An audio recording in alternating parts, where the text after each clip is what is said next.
ஆண்டவராய் இயேசு கிறிஸ்துவின் இனிய நாமத்தினாலே அன்பின் வாழ்த்துதல். கர்த்தருடைய பிள்ளைகளே, எப்படி சந்தோஷமா இருக்கிறீங்களா? தேவன் எப்பவுமே நம்மோட கூட இருந்து நமக்கு நன்மை செய்கிற ஆண்டவராய் இருக்கிறார். நம்முடைய எல்லா காலங்களிலும் நம்மோடு கூட இருக்கக்கூடிய ஒரே ஒருவர் நம்முடைய ஆண்டவர் மட்டும்தான். சோர்ந்து போகாதீங்க. எந்த பிரச்சனையை கண்டும் உங்களோட மனம் உடைஞ்சு போக வேண்டாம். நீங்க எடுத்த தீர்மானங்கள்ல தளர்ந்து போகாதீங்க.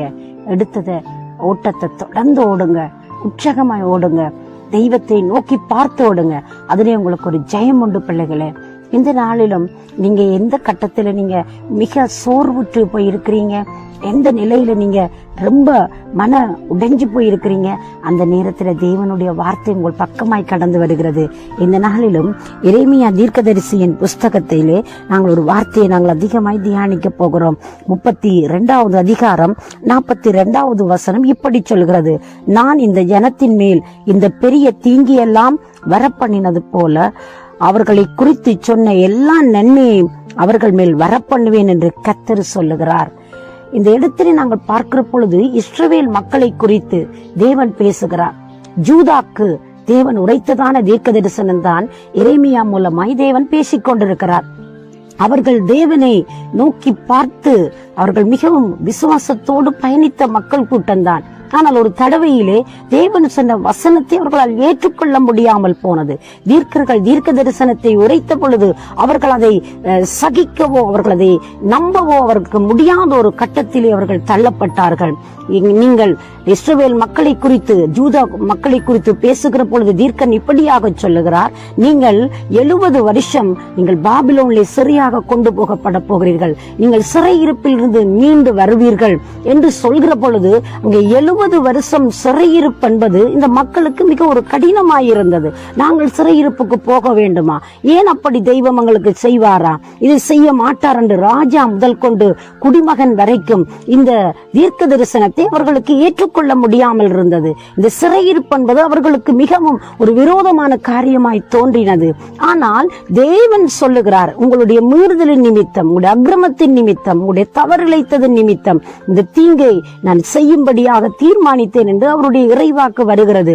ஆனால் ஆண்டவர் சொல்லுகிறார், எவ்வளவு தீமை அவர்கள் மேல் வந்ததோ அவ்வளவு நன்மையையும் அவர்கள் மேல் வரப்பண்ணுவேன் என்று கர்த்தர் சொல்லுகிறார்.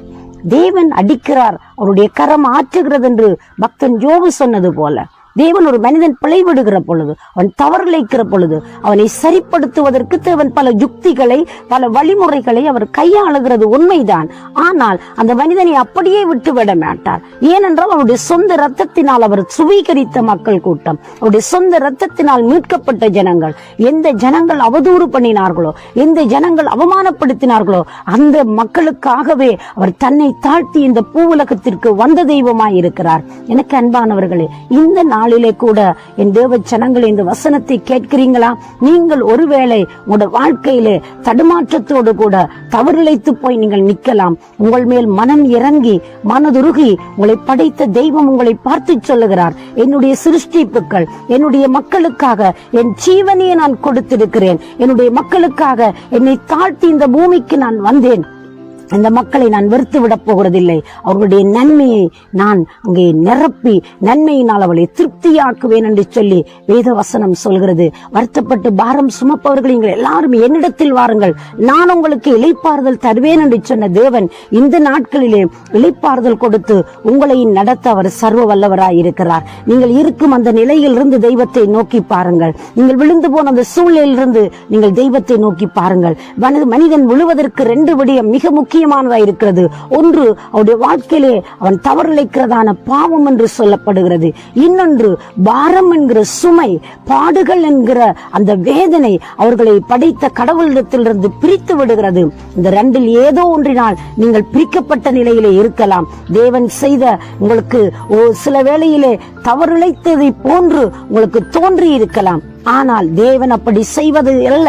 தேவன் தாமே தம்முடைய சிருஷ்டிகள் மேல் அவ்வளவு கரிசனை உள்ளவர், அவ்வளவு இரக்கம் உள்ளவர். அவர் மனுக்குலத்தை அவ்வளவு நேசிக்கிறவராய் இருக்கிறார். ஏனென்றால் அவர் பறவைகளை பார்க்கிலும் பட்சிகளை பார்க்கிலும் மனிதனை விசுவாசித்தவர் என்று கண்டு மனிதனுக்காக தன் ஜீவனை கொடுத்தவர் மிகுதி காரியங்களை எப்படி செய்யாமல் இருப்பார்? உங்களுடைய வாழ்க்கையின் எடுக்கிற ஒவ்வொரு முடிவுகளும் அவருக்கு பிரித்தியாயிருக்கட்டும். அதுதான் சங்கீதக்காரன் சொல்ற, ஆண்டவரே என் இருதய தியானம் என் வாயின் வார்த்தைகள் உம்முடைய சமூகத்தில் பிரித்தியாயிருப்பதாக என்று சொல்லி தன்னை அர்ப்பணிக்கிற வண்ணமாய் நீங்களும் உங்களோட வாழ்க்கையிலே அர்ப்பணிப்புக்கு நேராய் கடந்து வருகிற பொழுது, அவருடைய இரத்தத்தின் வல்லமையை நீங்கள் நம்பி அதை ஏற்றுக்கொள்கிற பொழுது, அந்த இரத்தம் தானே நம்மை கழுவி சுத்தம் பண்ணி உங்களை தகுதியுள்ள பாத்திரங்களாய் நிரப்பும் நடத்தும். அது மட்டுமல்ல, நன்மையினால் எங்களை நிரப்பும். அவருடைய நன்மைத்தனங்களால் நாங்கள் நிரப்பப்பட்டு ஒரு வெற்றி உள்ள வாழ்க்கையை வாழ தேவன் நமக்கு போதுமானவராய் இருக்கிறார். நீங்க இருக்கும் அந்த நிலையிலிருந்து அவரை நோக்கி பார்க்கிறீங்களா?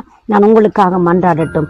சர்வ வல்லமை உள்ள தேவனே, இயேசுவின் நாமத்தில் உம்முடைய பிள்ளைகளுடைய சூழ்நிலையை பார்த்து அவர்கள் இருக்கும் நிலையிலிருந்து கைதூக்கி எடுத்து காலடிகளை உறுதிப்படுத்தும், கண்மலையின் மேல் நிறுத்தும் சுவாமி. ஒரு அற்புதம் செய்து உம்முடைய மக்களை நடத்தும்படி இயேசுவின் நாமத்தில் ஆசீர்வதித்து ஜெபிக்கிறேன் ஜீவனுள்ள நல்ல பிதாவே. ஆமேன், ஆமேன். தேவன் தாமே உங்களை நிறைவாய் ஆசீர்வதிப்பாராக. God bless you.